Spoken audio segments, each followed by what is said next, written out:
Muy buenas noches, familia, hermanos, amigos. Bienvenidos una vez más a un capítulo del Ven Sígueme.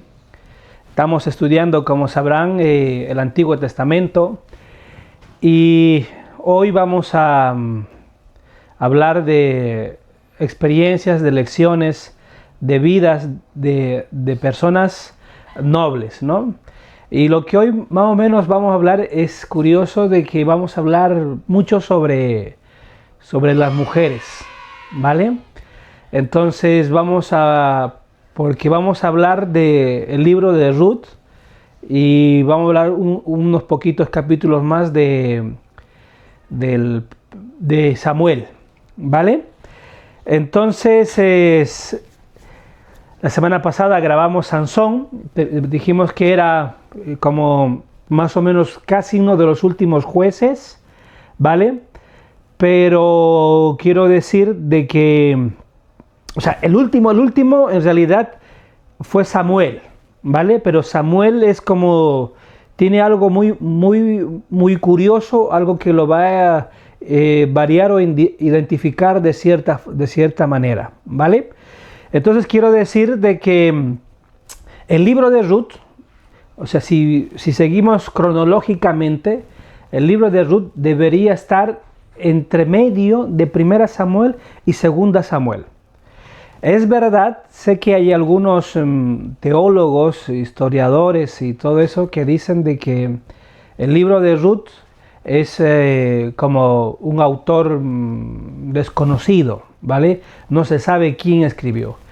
Pero en los registros de los judíos, en los rollos del Mar Muerto que ellos manejan, como habíamos dicho, de que ellos tienen la Torá, tienen los rollos que le llaman Megilá, tienen los Shavot, o sea, tienen muchísimas cosas.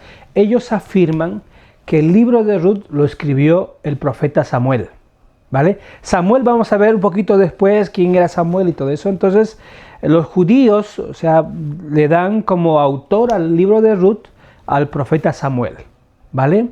Samuel, el hijo de Ana, que después de ver Ruth vamos a hablar un poquito sobre eso. Entonces quiero irme aquí a la pizarra para poder explicar algunos se podría decir, algunos nombres, pero que en realidad dentro de esta historia tiene un significado, una relevancia mayor, ¿vale? El libro de Ruth habla sobre una familia, vamos a decirlo así. Esta familia, papá, mamá. Mamá llamada Noemí, los judíos la llaman Naomi, ¿vale? Pero Noemí, Naomi, ¿ok? El marido de Noemí se llamaba Elimelech. Esta familia eran de la tribu de Judá, o sea, eran familia con dinero, ¿vale? Adinerada, tenían sus tierras, o sea, tenían dinero, no eran pobres cuando están viviendo ahí en Judá, ¿vale? Entonces, ¿qué es lo que pasa? Esta familia llega a tener 2 hijos. El mayor se llamaba Malón, ¿vale? Y el menor se llamaba Kelión. ¿Se acuerdan que en los libros que hemos dicho que en la historia de los jueces habían periodos, ¿no? Cuando se rebelaban contra Dios, luego venía la opresión, después de la opresión empezaban a clamar, después de clamar Dios proveía un libertador y luego venía ahí en tiempos de paz, ¿verdad? Entonces cuando se dice de que esto viene en los tiempos cuando ya venía la opresión, ¿vale? Cuando estaban a lo mejor y venían a oprimirles y ya no había comida. Por eso es que la familia de Elimelech, Noemí, Malón y Kelión dejan su tierra, dejan la tierra prometida y emigran, ¿vale? A Moab. ¿Ok? Entonces, a Moab. Si volvemos un poquito más a la historia así hacia atrás, Moab viene, o sea, se podría decir con los judíos, son como familiares cercanos. ¿Recuerdan cuando Sodoma y Gomorra fueron consumidos por el fuego y todo eso? van los ángeles, sacan a Lot y su mujer y sus 2 hijas, ¿verdad? Les dio el mandato de que no miraran atrás y la mujer de Lot miró atrás y entonces las 2 hijas tuvieron intimidad con Lot y de ahí nacieron Moab, ¿no? Entonces y Lot era primo de Abraham. Dicho esto, Noemí, Elimelech, Malón, Quilión se fueron a Moab. Entonces vivían en Moab. Dentro ya viviendo en Moab, el mayor se casó con Ruth. Malón se casó con Ruth. Quilión se casó con Orfa. ¿Vale? Estas 2 mujeres eran moabitas. No eran judías, no eran israelitas, no eran hebreas, nada. Eran moabitas. ¿Qué es lo que pasa tiempo después? O sea, ya un poquito tiempo. Primeramente, muere el esposo. Naomi queda viuda. ¿Vale? Después muere su hijo Malón y después muere su hijo Quilión.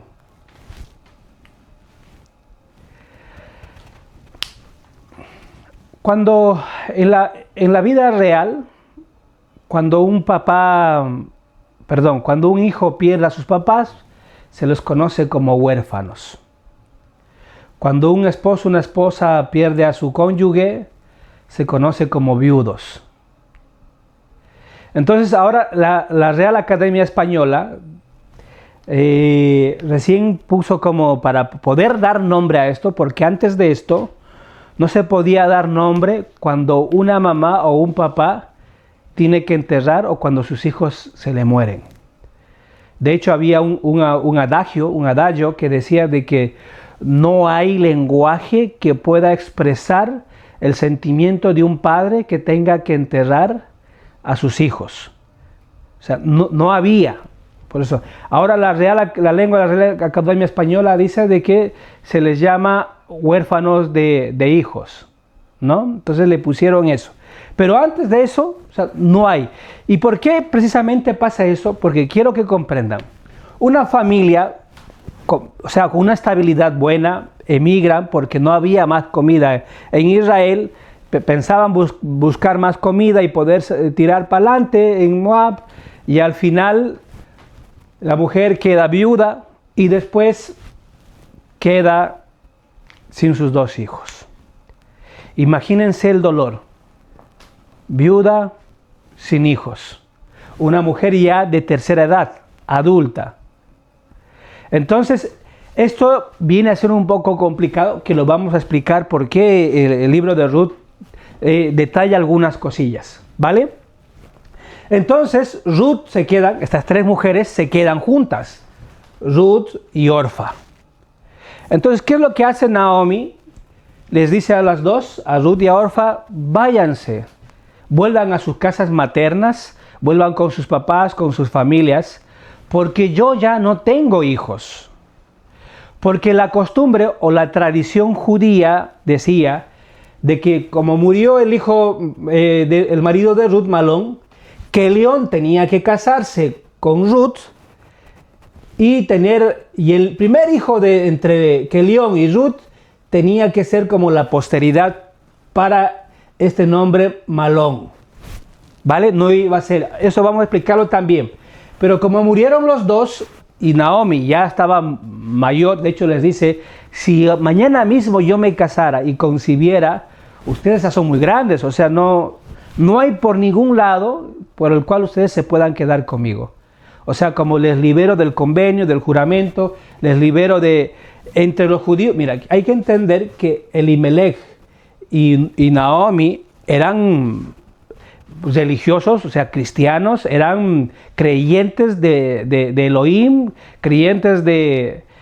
pero así a un nivel elevado. No eran cualquier persona, ¿no? Entonces ellos cumplían la ley. Entonces la preocupación de Noemí era sobre este punto que se llamaba la ley del levirato, que vamos a explicar un poquito. Entonces no podía quedarse con las dos yernas, porque no se podía dar la ley del levirato, porque no había más hijos, no había más descendencia, no había más nada. Entonces les dice, vuelvan a su casa, o sea, pueden ser libres. Orfa decide regresar a su tierra natal, decide regresar con sus dioses. No quiere decir con esto que haya sido mala persona. De hecho, en el libro de Ruth dice de que lloró cuando se despidió, la besó, se fue con tristeza. ¿Vale? Entonces, pero la simbología de Orfa es de que evidentemente no había una conversión tal vez o una creencia hacia Dios. ¿Vale? Entonces Orfa decide regresar a su tierra natal y a sus dioses, seguir con su vida de moabita. Sin embargo, Ruth,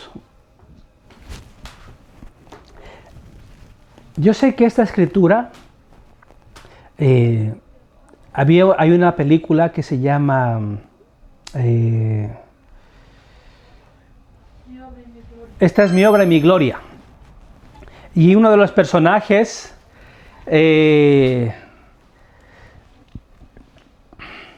había un cierto tipo de oposición entre ellos, entre la hija del dueño de la tienda y el hijo menor, se puede decir, de una familia de granjeros, ¿no? Y entonces la historia es muy bonita, la recomiendo la película si alguien no la ha visto. Esto está en Ruth, y ellos como utilizaron esta carta estas palabras de Ruth a Noemí, donde el cual la hija del tiendero, o sea, de la tienda, que tenía mucho dinero, muchos recursos, y el otro era el hijo de un granjero, donde el cual la señorita, la chica esta, la protagonista, le dedica esto, ¿no? Y es verdad, es bonito, porque muchas veces se ha utilizado esto como dentro de matrimonios, dentro de parejas, porque demuestra un amor puro, ¿no? Demuestra lealtad, demuestra compromiso, demuestra que más allá de que estoy enamorado, sino ese amor real, o sea, ese amor desinteresado, ¿no? Y dice así, Ruth capítulo 1, versículo 16, mira, vamos a leer desde el 14. Dice, ellas se pusieron a llorar nuevamente, por fin Orfa se despidió de su suegra con un beso. Lo que hablamos, Orfa se fue, se pusieron a llorar y le despidió con un beso. El 15 dice, entonces Noemí le dijo, pero Ruth se quedó con ella. Entonces Noemí le dijo, mira, tu cuñada se vuelve a su país y a sus dioses. Vete tú con ella. Y esta es la respuesta. No me pidas que te deje y que me separe de ti. Iré a donde tú vayas y viviré donde tú vivas. Tu pueblo será mi pueblo y tu Dios será mi Dios. Moriré donde tú mueras y allí quiero ser enterrada. Que el Señor me castigue con toda dureza si me separo de ti, a menos que sea por la muerte. Precioso, ¿verdad?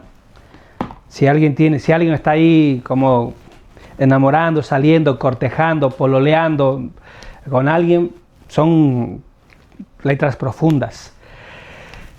Lo que quiero decir con esto, primero que nada, Ruth se ha convertido al Señor, ¿vale? Ruth se ha convertido a Dios. Entonces cuando le dice, no, tu Dios será mi Dios, ok, hay que entender que los moabitas eran muy idólatras. Entonces hay una conversión. Aparte le dice, no, tu pueblo será mi pueblo. El pueblo del convenio. Aparte, quiero que comprendan de que Ruth lo dejó todo por estar con Noemí. Y dice, si yo me separo de ti, que Dios me castigue con dureza. Maravilloso.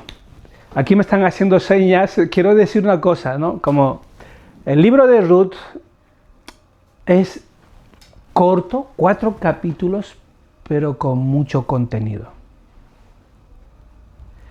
Y yo sé que a lo mejor ahora van a amar más el libro de Ruth, porque un integrante de mi familia, por eso es que vivió esto, entonces, le dedicaron a él, y su escritura favorita es de de este integrante de mi familia, ¿no?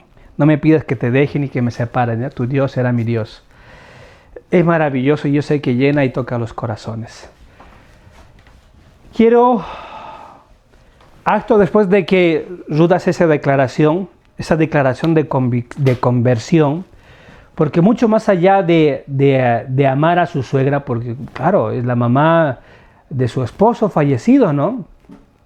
Mucho más allá de eso, Ruth decidió recibir a Dios en su corazón. Decidió dar ese paso de creer en las promesas de ese Dios de Abraham, ese Dios de Isaac, ese Dios de Jacob. Una vez de que Noemí y Ruth vuelven a la tierra prometida, vuelven a Israel y no tenían nada. Imagínense, Noemí de tener mucho dinero, de enviudar, de perder a sus 2 hijos, de no tener nada para comer, decide volver a Judá. Y aquí, para no alargar un poquito más, quiero decir esto. Hermanos, sé que va a haber momentos donde el cual nuestra vida va a parecer un caos. A Noemí, de hecho, cuando llega a Judá y le dicen, oye, que tú eres bienaventurada, dice, no, yo soy amarga, ¿no? Yo soy como las aguas de Mará, porque Dios me ha visto y tengo mucha aflicción. Es normal que en algún momento, como yo sé que voy diciendo constantemente, es normal que podamos sentir aflicción, adversidad. A veces vamos a creer que la vida mismo está en contra de nosotros. En la sección 122 de Doctrina y Convenios dice, no quiero, voy a parafrasearlo. Si te es requerido pasar esto, dice, y si las puertas del infierno se abren de par en par para tragar, ¿no? Para tragarte, todo esto es para tu beneficio y tu progreso. En algún momento vamos a sentir que el infierno mismo nos quiere tragar. En algún momento vamos a sentir que no tiene sentido. En algún momento vamos a sentir que vamos a quedar viudos. Nuestros hijos se van a morir. Nos van a decir que tenemos cáncer. Nos van a decir que estamos sin trabajo. Todo parece que está en contra de nosotros. Pero hay que ser fiel a las promesas de Dios. Aún así Noemí enseñó a Ruth, vamos a ver lo que le enseña, pero Noemí tenía plena confianza en las promesas de Dios.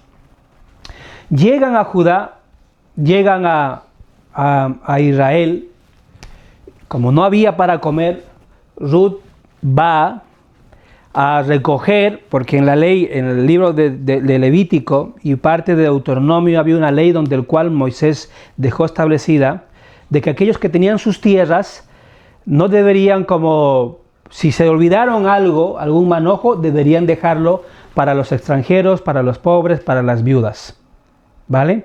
Y si el ahoz con el cual ellos empezaban a sacar no llegaba al rinconcito, así en la esquina, deberían dejarlo para los pobres, para las viudas, para los extranjeros. Entonces, que ellos tenían que seguir y deberían dejar, o lo que se cae o lo que se queda ahí, no volverlo a recoger. Entonces, Ruth va al campo, va a las tierras de Booz.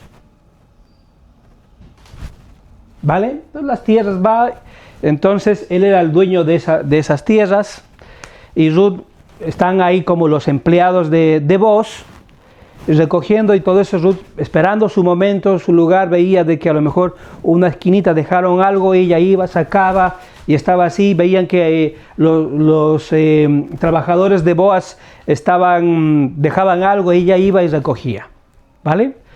Entonces tanto le llamó la atención a Boaz Ruth y pregunta, ¿quién es ella? Y los trabajadores le dicen, oye, es la yerna de Noemí.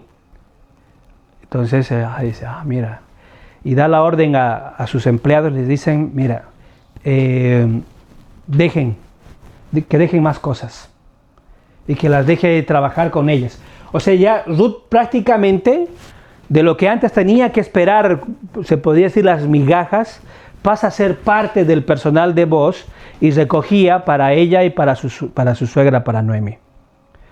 Entonces, y aún así la grandeza de Booz, después de decir que sea parte del personal, pero lo que ella recolecte para ella. Entonces le dice lo que estaba prohibidísimo. Una moabita comer con israelitas era una locura. Y le dice, denle de comer, que ella también va a comer con ustedes. Entonces se dan cuenta que, para que entiendan, dice que al día de hoy, cuando Ruth vuelve a su casa, volvió como con 25 kilos. Eso es una locura. Si eran como, se puede decir, migajas, que a lo mejor se podían llevar una librita, media libra de lo que recogían para comer algo, cuando Booz intervino y dice, no, déjenla que recoja con ustedes, lo que ella recoja para ella, ¿no? Y que coma con ustedes. Ese día, Ruth, imagínense como ese costal de papa, ¿no? 25 kilos, ¿cómo habrá llevado Ruth? Imagínense, ¿no? Llega a su casa todo contenta, Noemí dice, ¿qué te pasó? ¿Qué es esto? Le dice, 25 kilos. Sí, y le cuenta. Booz, hallé gracia ante los ojos de Booz, y Noemí dice, oh, Booz es pariente nuestro. Es primo hermano de mi marido. Dice, oh.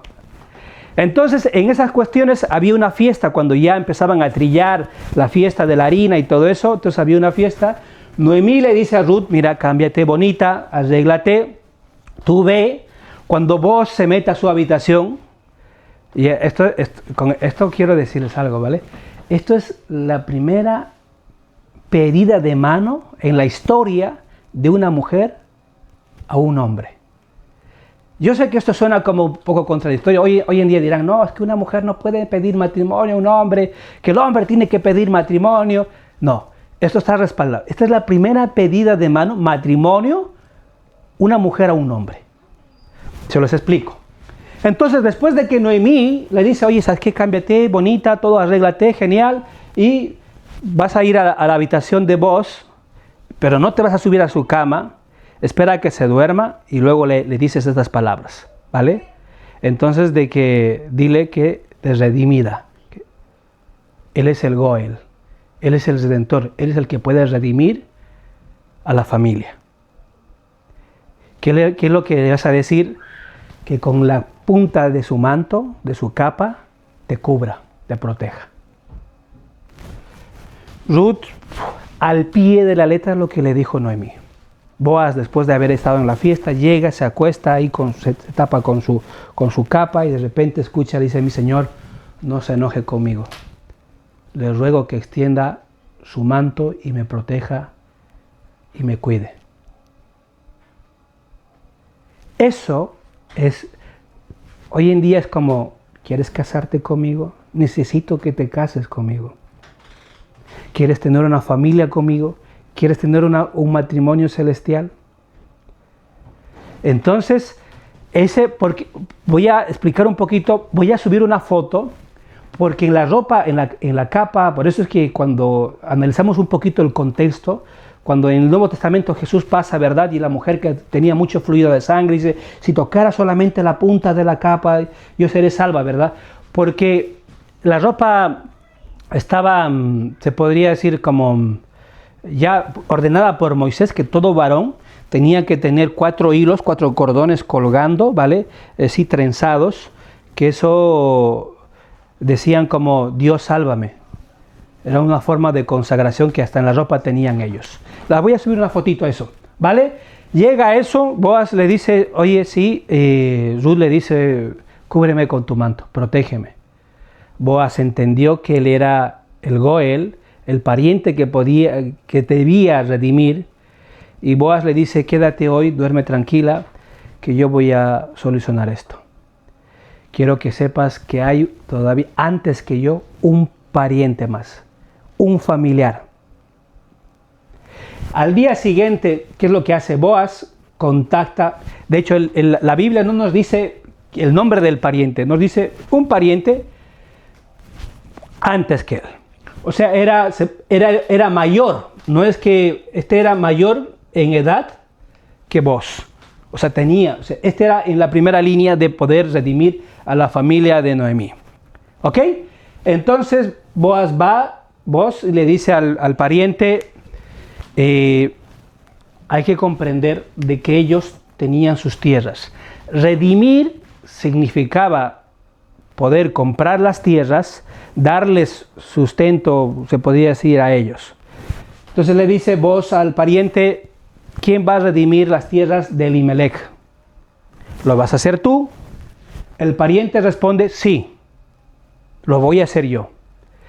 Boaz continúa lo segundo que le dice, ok, si vas a ser tú el Goel, el pariente redentor, tienes que saber que Noemí tiene una yerna llamada Ruth, donde el cual si tú quieres las tierras de Elimelech, debes casarte con Ruth. Si te casas con Ruth, vas a proteger a Ruth y vas a proteger a Noemí, y tu obligación como pariente redentor es tener el primer hijo de este matrimonio entre Ruth y el pariente mayor, debería redimir a Elimelech. O sea, no iba a ser su hijo directo. ¿Vale?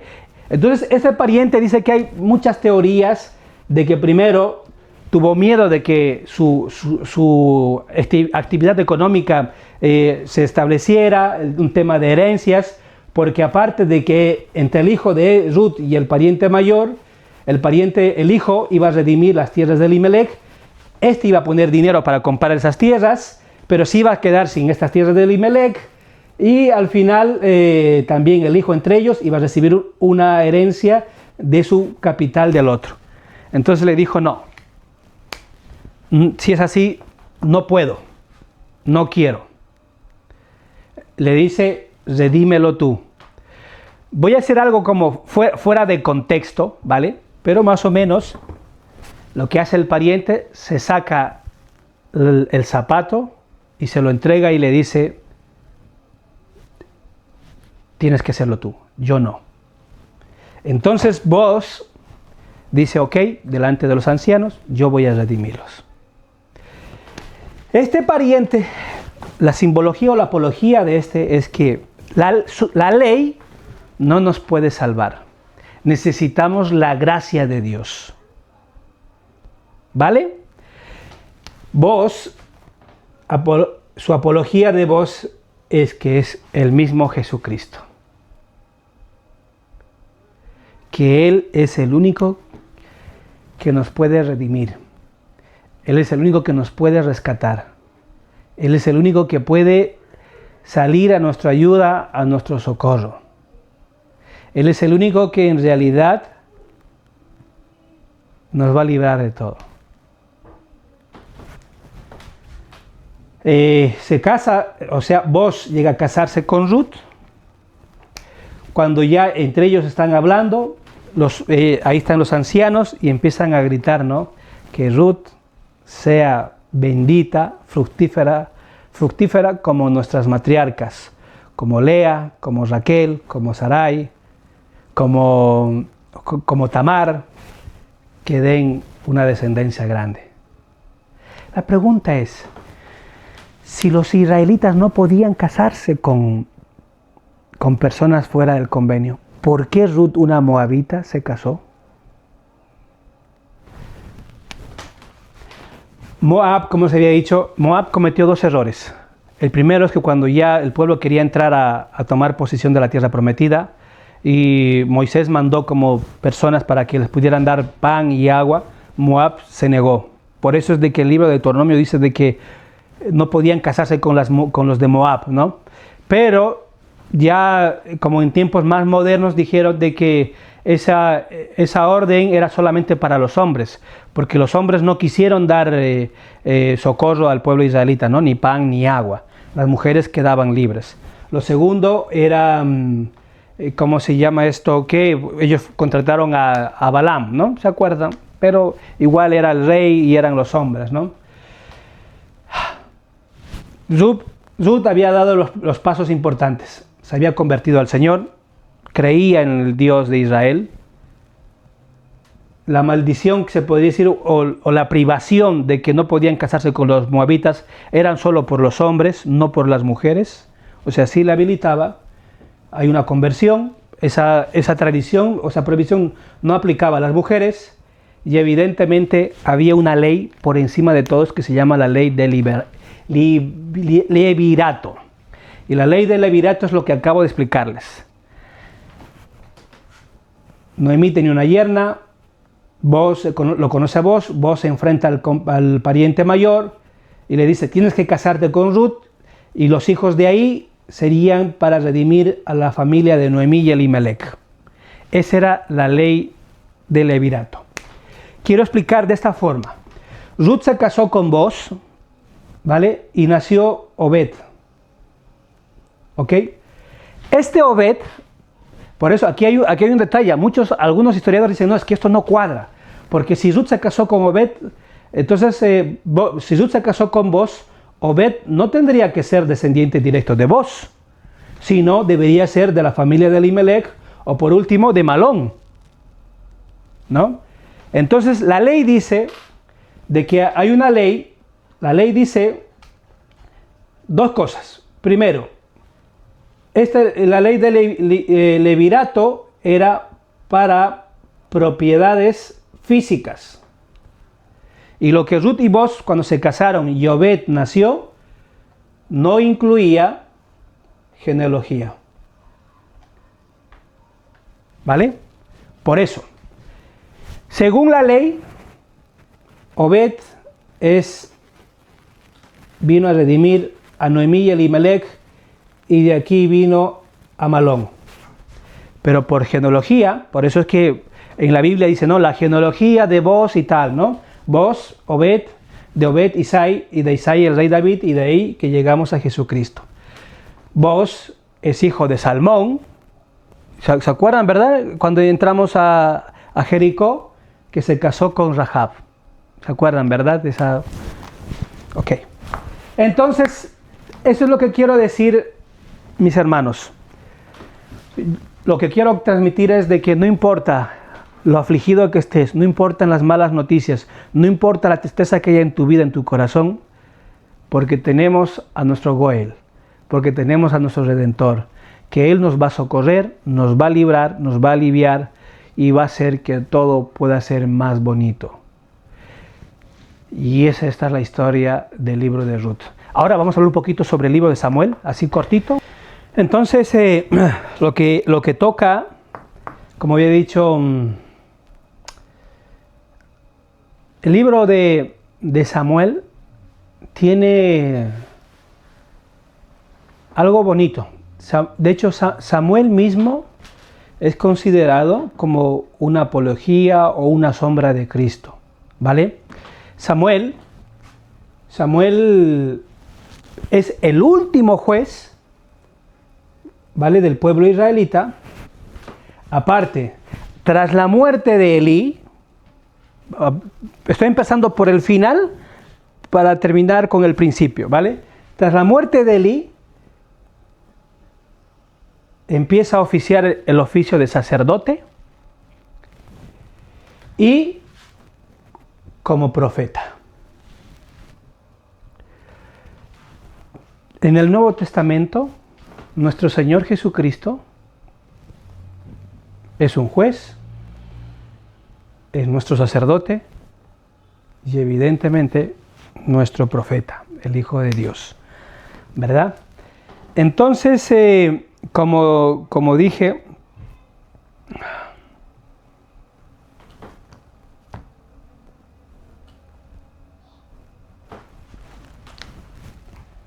aquí algunos me dirán, no, ¿cómo va a ser profeta? Es que no, es el Hijo de Dios. Digo profeta porque un profeta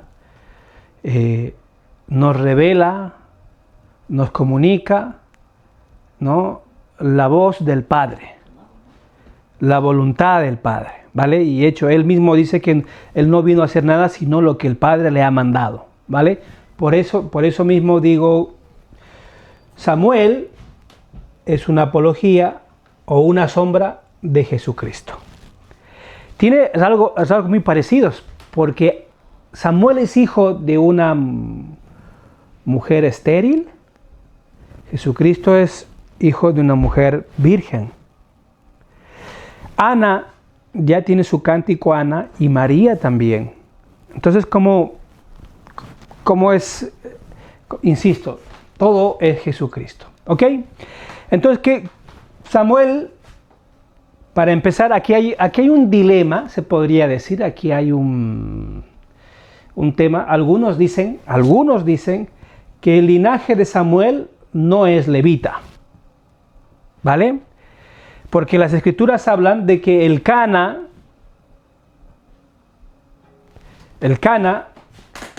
le dicen dicen, bueno, porque vive en las tierras de Efraín, efraínita, ¿vale? Entonces, aquí viene el tema. Ana, la mamá de Samuel, el Cana, el papá de Samuel. El Cana, su genealogía del Cana, el Cana es de la tribu de Leví, pero vivía en las tierras de Efraín. Aquí hay que entender, dentro de los levitas había una separación con los hijos de Aarón. Los hijos de Aarón eran los sacerdotes. Entonces, en los tiempos de Ana, en los tiempos del Cana, de Samuel, el sacerdote, el descendiente directo de Aarón, era Elí, ¿vale? Entonces, pero el Cana sí era un levita, pero los levitas saben que tenían funciones menores, por decirlo así. No como Elí o un sacerdote que entraba, podría ofrecer incienso, podía hacer los sacrificios. ¿Se acuerdan cuando hablamos del arca del tabernáculo, verdad? Se lavaban las manos, entraban, veían las velas, el incienso y todo eso. El linaje del Cana no le permitía hacer eso. Pero sí, si hubieran estado tal vez en el desierto, el Cana iba a llevar tal vez el arca del pacto o las telas, el templo movible, ¿vale? Entonces ya estaban establecidos y no había nada que hacer. En los tiempos de Elí, un levita, se podría decir, era la mano de obra para la mantención, refacción del arca del tabernáculo, ¿vale? Nada más, a eso se limitaba. Ahora, pero sí Samuel tiene una descendencia levita. Se le conoce al Cana por efraínita porque vivía en las tierras. O sea, sí era un levita el Cana y Samuel. Dicho de esta forma, esta familia, Ana y el Cana, estaban casados. Al no poder darle a Ana descendencia porque Ana era estéril, ya, entonces toman a otra mujer llamada Penina. Y Penina sí, le daba muchos hijos a Elcana, 4, 5, 6 hijos. Entonces, ¿qué es lo que pasaba? Pero dice que Elcana amaba a Ana. De hecho, la preocupación de Ana era que no podía darle descendencia. Quiero que entiendan algo. Yo sé que en estos días no es tan relevante poder tener hijos. Inclusive hay mujeres que no les gustan los niños, que no quieren tener niños. Y está bien, yo ahí no entro yo a ese punto. Pero en estos tiempos del Antiguo Testamento, no poder dar un hijo a tu marido, a tu esposo, era terrible. Bullying, la gente te miraba, te decían qué habrá hecho en su otra vida, pecadora, castigo de Dios, o sea, de todo, de lo peor, ¿vale? Mujer indigna, mujer tal, o sea, de todo, calumnias por aquí y por allá. Entonces, sin embargo, y aparte, el Cana amaba a Ana y Penina amaba al Cana, que lo que hacía Penina, ya acongojaba a Ana, ¿vale? No sé, en estos tiempos serían diferentes, ¿no? Oye, tú, mujer estéril, yo le doy más hijos, tú. Entonces le acongojaba a Ana, le perseguía, le trataba mal, le humillaba, o sea, psicológicamente le hacía bullying, por decirlo de esa forma, para que me puedan entender. ¿Qué es lo que hace Ana? Ana, porque todo, como el Cana era un levita, cada año tenían que subir a presentar sus ofrendas, a pagar sus diezmos, por decirlo así, hacer su sedacá, hacer sus cosas, ¿vale? Entonces, y Ana, bueno, evidentemente vamos a ponerlo aquí al templo, ¿vale? Y dice que Ana derrama su corazón a Dios y le pide un hijo. Con todas sus fuerzas, con todo su corazón, con toda su mente le pide un hijo. Y dice que el hijo que tuviera se lo va a consagrar a Dios. Penina viene a ser la adversidad. ¿Ya? Insisto, no porque tengamos fe, no porque hayamos recibido el sacerdocio, no porque hayamos entrado a la casa de Dios, no porque hayamos hecho convenios con Dios, significa que vamos a estar libres de la adversidad. La adversidad es parte de esta vida. Sin adversidad, sin tristeza, sin momentos difíciles, no podemos progresar. No vamos a llegar a nuestro máximo potencial. Donde más crecemos es en esos momentos de aflicción. Donde más nos elevamos espiritualmente es cuando en realidad estamos siendo sometidos por el adversario, ya sea de manera espiritual, ya sea de manera temporal, de manera física. ¿Vale? Por eso es que Dios, cuando habló con Abraham, con Isaac, con Jacob, lo que les prometió a ellos es: yo estoy contigo. A Isaac le dijo: yo soy el Dios de lo imposible. Por eso Ana, como el Cana, estaban con mucha cercanía a Dios, porque era un levita, sabían las maravillas que el Dios de Israel lo que había hecho. La primera opción, quiero que comprendan esto, hermanos: si alguien está pasándolo mal, sin trabajo, preocupaciones, tal vez con alguna depresión, tal vez con una noticia mala, con un diagnóstico bastante abrumador, no sé el sufrimiento que puedan tener, no sé la tristeza que puede haber en cada corazón. Ana estaba destrozada, se sentía humillada, se sentía menos. Inclusive el Cana no podía comprender ese sentimiento de Ana, porque el Cana le dice: ¿acaso como 10 hijos son más importantes que yo? Y eso que el Cana amaba a Ana. Le daba el doble de lo que daba a Penina, le daba a Ana. Entonces Ana va al templo, hace una oración, no en voz alta, compungida, como con los labios, con los ojos cerrados ahí. Y el sacerdote Elí ve a Ana y le dice: mujer, es muy temprano para que estés ebria. Basta, ya, recógete, ¿no? Ya, Elí como finamente tal vez dicen: oye, mira, no puedes venir así, tal vez ebria a la casa de Dios, no, ¿qué te pasa, no? Y Ana le responde: mi Señor, yo no estoy ebria, yo estoy aquí derramando mi alma a Dios para que me conceda un deseo. La clave para los milagros, hermanos, es un corazón quebrantado y un espíritu contrito. En medio de esa situación y de esa desesperación, si recurrimos a Dios, Él va a estar a nuestro socorro. Vamos a sentir la redención, vamos a ver el milagro. Días después, Ana concibió, nace Samuel, ¿vale? Y lo lleva Samuel al templo, que sí podía, como digo, por el linaje levita que tenía Samuel, podía hacer asuntos más temporales. Entonces Samuel fue criado a los pies de Elí, ¿vale? Donde el cual se le enseñaba todo. Elí tenía 2 hijos, Hofni y Fines. Eso es lo que a veces pasa, ¿no? Cuando la pasividad de los padres cuando los hijos se portan mal y no se los corrige como corresponde, no se les amonesta, no se les invita a reflexionar, a cambiar tal vez conductas que no están bien y dices, no, bueno, ya es joven, ya es mayor, ¿qué le puedo decir?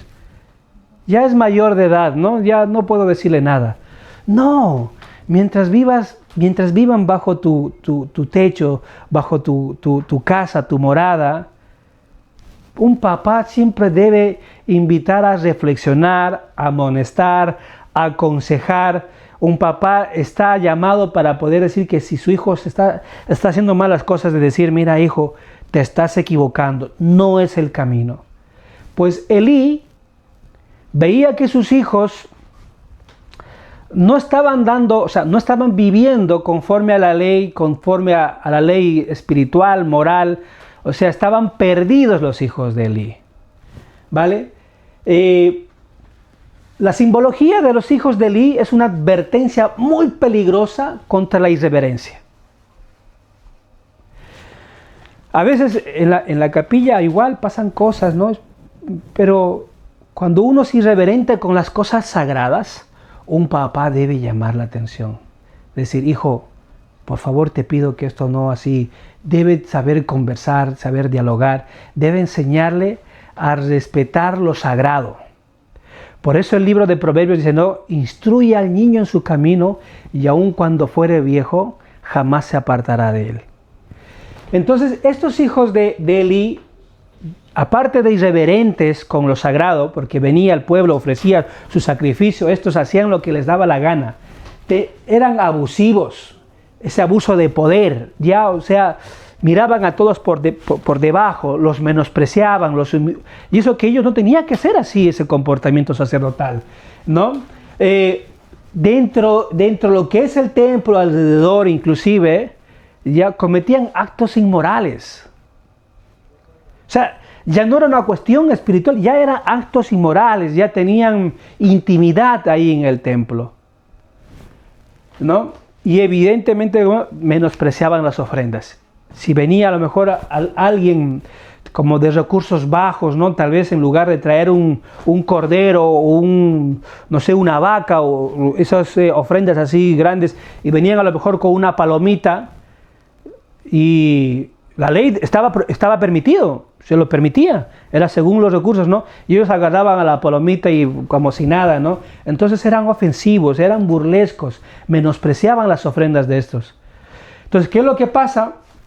Al ver el papá ese comportamiento, nunca les dijo nada. No les corrigió. Entonces Dios se enojó y aquí viene el detalle importante. Dios dijo a Elí que ya el sacerdocio de su familia se lo iba a quitar. Y a través de Elí y Samuel, el Señor va hablando a Samuel. Los historiadores, los teólogos dicen que Samuel ya sí tenía el sacerdocio, era un levita, pero no era un sacerdote. Entonces, pero ¿cómo puede? O sea, por eso, los historiadores dicen de que era un levita, pero no un sacerdote, pero ¿cómo es posible que no siendo un sacerdote pueda llegar a ser profeta? Nosotros sabemos de que Samuel tenía el sacerdocio Melquisedec. Si no, no es posible. Tenían que ser investidos. Algunos llaman que lo que pasó con Samuel fue una cristofanía, ¿vale? La cristofanía quiere decir de que cuando no hay, sino que es algo divino, que Cristo viene así en una forma espiritual, reencarnada, como se le apareció a Abraham, como a Moisés, y restauró, se podría decir, un orden. Pero a Samuel no se le llamó de esa forma. Samuel escuchó voces, ¿vale? Entonces, y a través de esas voces fue revelado, fue restaurado el sacerdocio de Melquisedec, que a Moisés, que el último que lo tuvo fue Moisés. Dicho esto, para terminar, Los filisteos nuevamente aparecen en escena, empiezan a azotar al pueblo y ellos deciden ir a guerra. Van a guerra, Hofni, Finehas, a guerra y dicen, llevemos el arca del pacto. Si llevamos el arca del pacto, aquí tenemos la victoria asegurada porque Dios está con nosotros. Van y evidentemente la presencia de Dios no estaba con ellos. En esa batalla mueren los hijos de Elí, Hofni y Finehas. Elí se desnuca, estaba como una tipo mecedora así, y cuando se entera que murieron, ¡boom!, se desnucó Elí. Y ahí es cuando Samuel pasa a ser el sacerdote y el profeta, solamente a la muerte de Elí. Para terminar, esta es mi historia favorita. Los filisteos cogen el arca del pacto, donde estaba el maná, estaba la vara de Aarón, ¿no? Y bueno, los querubines y todo eso, oye, aquí, y lo llevan al templo de Dagón. El Dagón era el dios de la agricultura, ¿ya?, de los filisteos. Lo ponen ahí al dios, a Dagón, y lo dejan ahí encerrado, se van. Cuando vuelven los filisteos al día siguiente, ¿no?, ven al dios Dagón sin brazos. Dice, pero ¿quién ha entrado aquí? A los guardias, los matan a los guardias, como ¿quién está haciendo esa tontera, no? Lo dejan al día siguiente, Dagón degollado, así como postrado ante el arca del pacto. Yo quiero decirles, hermanos, es muy interesante porque el poder de Dios, no hay algo que se compare a Él. Caleb tenía razón, subamos, porque ellos es pan comido para nosotros. Quiero que sepan, hermanos, que el Dios de lo imposible, el Dios de los milagros, está accesible para ustedes, para mí, para todos. Necesitamos tener esa oración de Ana, compungida, esa oración con un corazón quebrantado, un espíritu contrito. Quiero invitarles a que podamos enfocarnos en buscar a ese Dios. Quiero invitarles de que si estamos atribulados, no nos desesperemos. La solución va a llegar. Si estamos tristes, Él nos puede alegrar el corazón. Si estamos desesperados, Él tiene el poder de calmar esa tempestad en nuestras vidas. Si parece que todo es gris, Él puede iluminar nuestras vidas. Insisto, jamás me voy a cansar de decir, mi vida era triste y Él la dio alegría. Mi vida estaba en pleno caos y Él calmó la tempestad. Mi vida estaba a oscuras y Él dio luz y Él la dio sentido. Testifico solemnemente de ese Dios de Abraham, de ese Dios de Isaac y Jacob. Sé que Él va a estar con nosotros y ha estado siempre. Hermanos, quiero decirles, amo a mi Señor, amo a mi Salvador, y estoy tan feliz de poder compartir con ustedes lo que Él significa para mí, y quiero que lo experimenten. Él lo es todo. Él es el camino. Él es el agua viva. Él es el maná del cielo. No necesitamos más. En el nombre de Jesucristo. Amén.